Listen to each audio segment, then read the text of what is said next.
Welcome to Below the Forest Floor Minisodes. Minisodes are going to be episodes in between our regular episodes where I basically give you guys a mini version of our podcast. Today I'm going to be exploring the legends of Route 66.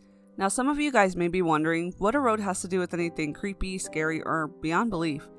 Well, Route 66 not only happens to be one of the most haunted roads in America, but is known to be a horror enthusiast dream road trip, or at least it used to be.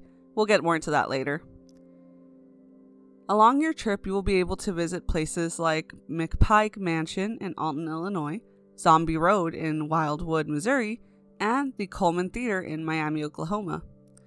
I know there are many more, but I wanted to talk about how people claim Route 66, the actual road, is haunted itself. Now, this wouldn't be a Below the Forest Floor episode if we didn't talk about the history of tonight's subject first. So this is what I learned on my journey of the strange and unusual.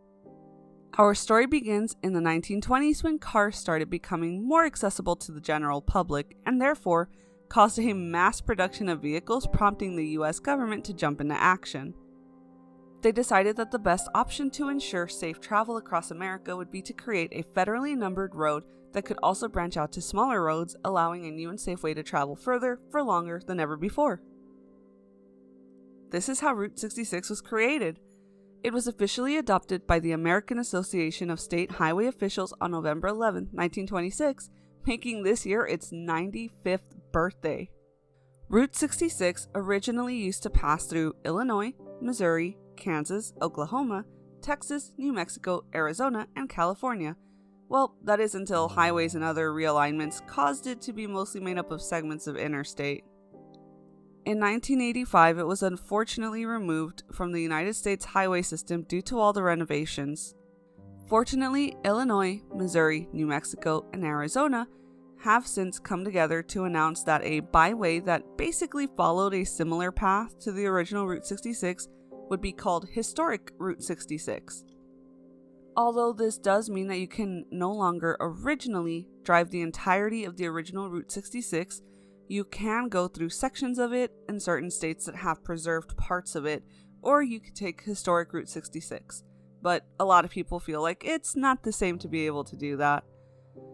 Now, there are people that try to recreate the older experience and take as many of the old routes as possible, and they end up with some pretty interesting stories, and some of these stories are actually from before Route 66 was completely, not demolished, but changed.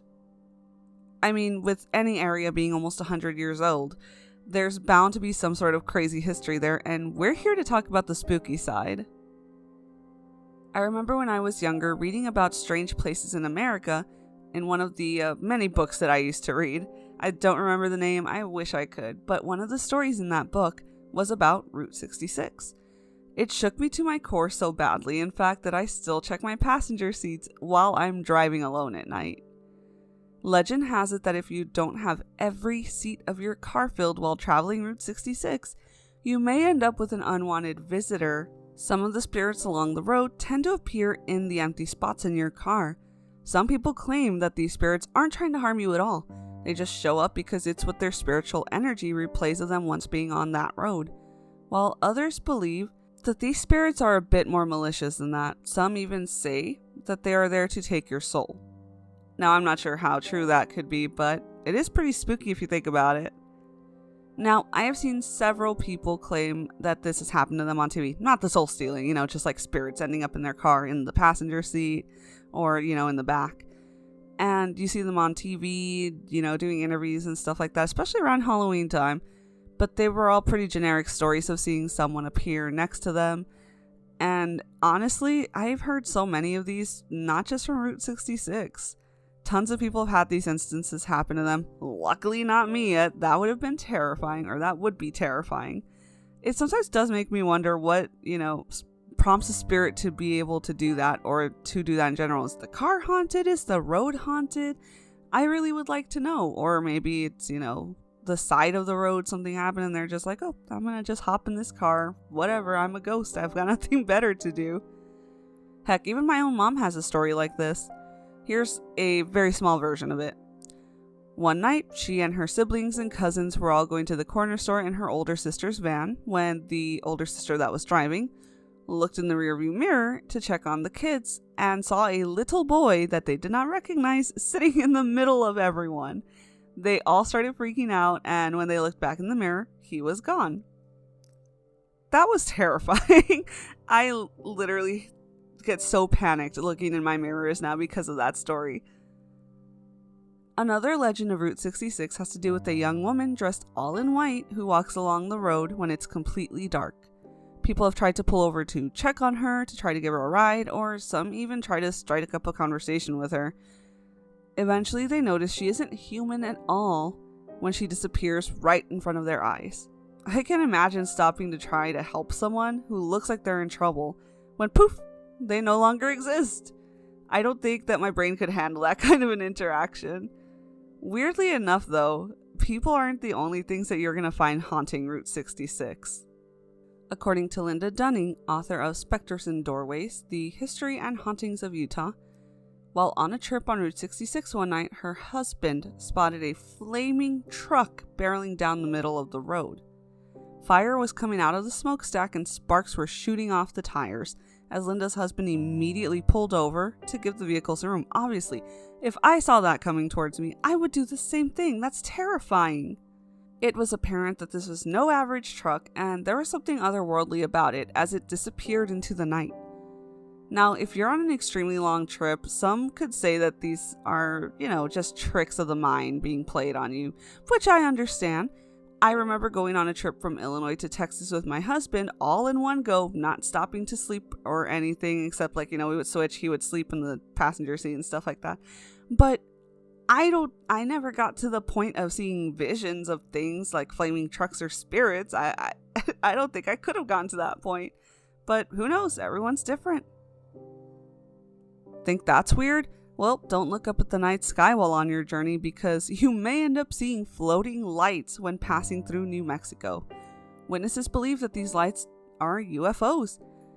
A lot of people claim that the entirety of Route 66 has supernatural phenomena which include UFOs, but the majority of witnesses have said New Mexico is basically the reason, which I feel is like a little cliche, but I have heard a lot of UFO hunters have taken Route 66 in the past to try to find anything extraterrestrial in the sky, which I think is pretty interesting. It's a very long stretch of road, so I can imagine that you would have plenty of time to just look up and see whatever could be floating above.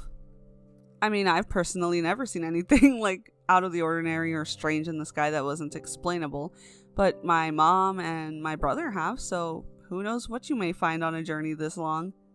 These aren't the only kinds of lights that you'll run into on your trip, though. In Missouri, you can find the spook light in what some people call the Devil's Promenade. Although many people have said that they debunked this theory by claiming it is a large light that overlooks a forested area that can be seen for many miles, others say that since reports have been made of this light since 1881, that this explanation makes no sense. People still debate on whether it's aliens or a supernatural phenomena. Some have urban legends that have to go with the light, but that really is a whole other story on its own. Now, like I mentioned earlier, there are plenty of haunted places to visit while on this road trip of trying to get through the original Route 66 or taking historic Route 66 because there's some creepy places along the way there as well.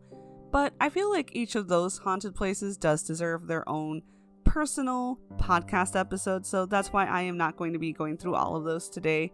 And although the original Route 66 is technically no longer with us, its memory does belong here with us, below the forest floor. Thank you so much for listening, everyone. I hope you have a wonderful day. Also, I wanted to let you all know that I am going to be doing shoutouts at the end of the episode to our patrons.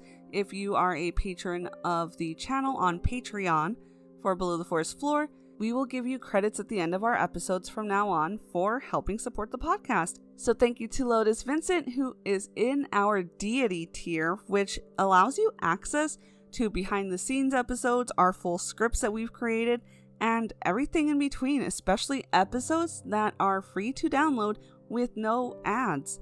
Once again, thank you for listening, and we hope you have a wonderful day. Bye!